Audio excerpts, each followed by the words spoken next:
In space, no one can hear you scream. Or at least that's what the 20th Century Fox marketing keeps trying to tell us. Hello, my friends, and welcome to The Pondering. I am the real-life fake wizard. If this video brings you any value at all, I invite you to subscribe to this channel where we're posting new videos nearly every day. Nearly 7 years since the last film installment in the Alien franchise, and an entire film studio buyout later, and we get Alien Romulus. I've seen a lot of folks say that it's difficult to talk about this film without giving glaring spoilers away, but I don't think that's the case. You could discuss the film without spoilers, and that's how I'm going to proceed for most of this review. Romulus is set between Alien and Aliens, moving us far into the future and away from the Prometheus and Alien Covenant timeline. More on those films in a minute. The film opens on our protagonists seeking to make better lives for themselves, which, as the name of the film implies, brings them face to face with the perfect organism. In much of my content, I stress that new films make the mistake of not honoring the past media that came before it. This is not such a case. Alien Romulus is an alien movie. It has all the beats of an alien film and then plays on those concepts, giving us new and creative sequences that we only ever would have conceptualized in something like a role-playing game. In fact, if you're someone that plays Dungeons & Dragons or the very popular Alien RPG, this movie is a D&D session that's been given a Disney-sized production budget. The way the characters interact and play off each other feel directly out of a role-playing game. The story itself does not feel nearly as grandiose and biblical in scale like Prometheus did, but much, much more compact and claustrophobic like the original Alien film. You know, Prometheus and Covenant were all about meeting God, discovering the secrets of the universe. This movie is aliens are on the ship and we need to live to see the credits roll. I'd say it's a fresh take on the franchise, but having been playing and streaming the video game Alien Isolation for the first time on this channel, it's like, oh no, alien stuff works when it's trying to do alien stuff. Ridley Scott's Prometheus stuff is not nearly as good as the alien stuff. Romulus honors the past with like an 8 out of 10 success rate. Most of the nods and Easter eggs aren't really Easter eggs. It's genuinely part of the plot and serves the story well, I would say. The remaining 2 out of 10 are incredibly ham-fisted member berries that got audible groans out of myself and the audience. There's a moment where a character drops an iconic line from a previous film, and it does nothing but take you immediately out of the film.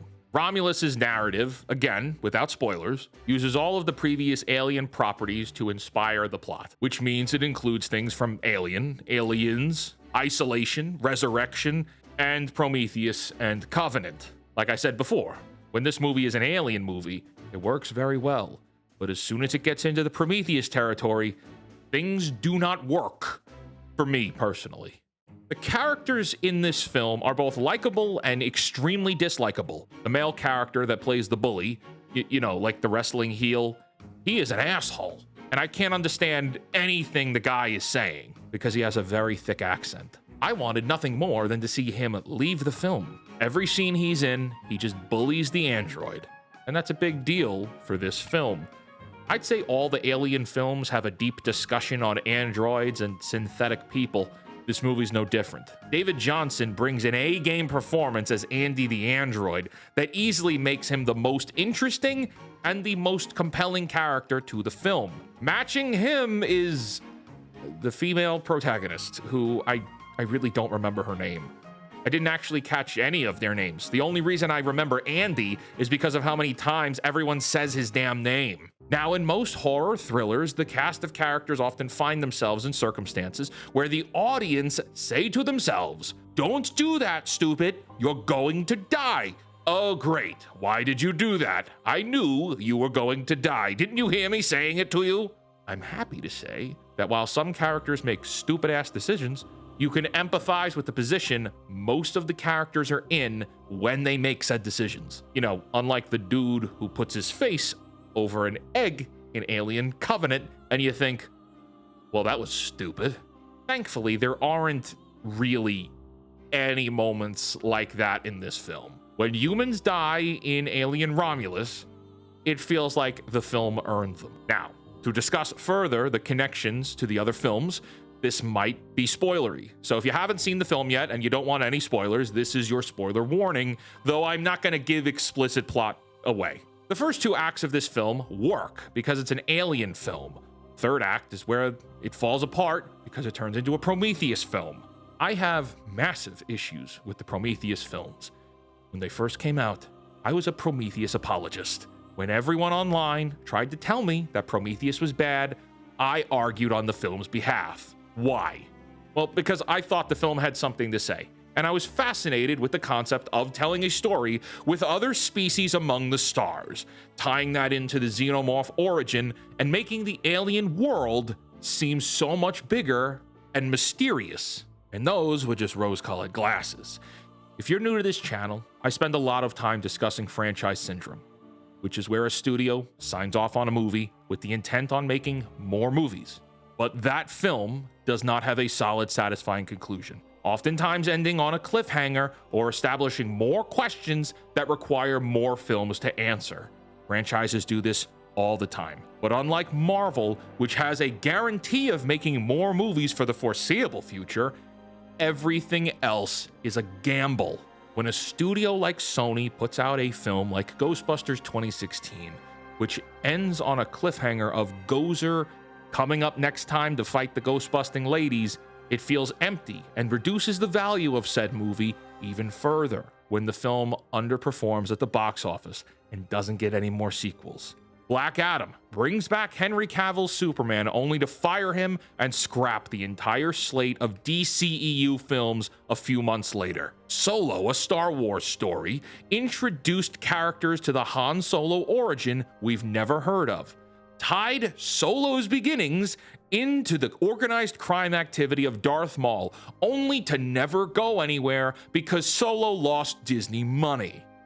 The Acolyte on Disney Plus ends on a cliffhanger requiring more seasons to flesh out an already contrived and boring show. It will likely not get renewed due to bad viewing ratings. Independence Day 2 ends with humans deciding to take the fight to the stars. Humans are now going to enter the multi-planetary war, only to never happen because the movie financially bombed, because no one asked for an Independence Day 2. Rebel Moon, while clearly described to be 6 films from the get-go, the second film ends on a resolution that leaves the overall war unresolved. The world conflict is still out there, but the fight on this singular planet is concluded for now. As of today, Netflix has not greenlit Rebel Moon 3 yet, though I'd say it's likely to happen. But what if it doesn't? It might not. Netflix could say this cost too much and the ratings weren't what we wanted. You never know what a studio can do. Nothing is greenlit yet. And so all of these franchises and many, many, many, many more keep injecting plot points that set up for things that may never come or don't make the movies satisfying to begin with. Well, Prometheus and Alien Covenant are guilty of ending on cliffhangers that either didn't get answered in the original film or had to be explained away in other mediums. Other mediums, plural. Prometheus needed books, comics, short films, and commercials for other movies to tie up its loose plot. And I don't know if Covenant was ever tied up with how it ended, but that also ended with countless unanswered questions. My Prometheus apologist attitude disappeared after Covenant. That was also when I lost faith in modern-day Ridley Scott. I love the dude's work, but it's time to retire. Did we need Gladiator 2? Like, even if it's good, did we need that? I just don't think so. Prometheus' story ends on a cliffhanger that was intended to set up a trilogy. This was in 2012. I saw the movie on a Thursday into Friday night midnight premiere. I was so excited for this new Alien trilogy that I went back to the theater and got one of those big 27x40 posters to put up in my room. And it hung there for years. And the years went by, and all the cliffhangers remained hanging there. 5 years later, and we get Alien Covenant. which I had hoped would answer the lingering setups from the previous film and also be a great Alien film. This was a return to form, right? It wasn't called Prometheus 2. This was a true Alien movie. It's in the title. But instead, it plays into the nonsensical parts of Prometheus, with David the android trying to create life, like a synthetic Frankenstein. All for the film to conclude on another cliffhanger ending that was intended to set up for a third film to the Prometheus saga. Of the many Alien movies, there are many more bad ones than there are good ones. And that's a shame, because the idea of the xenomorph and what it is and how it exists is a fascinating concept.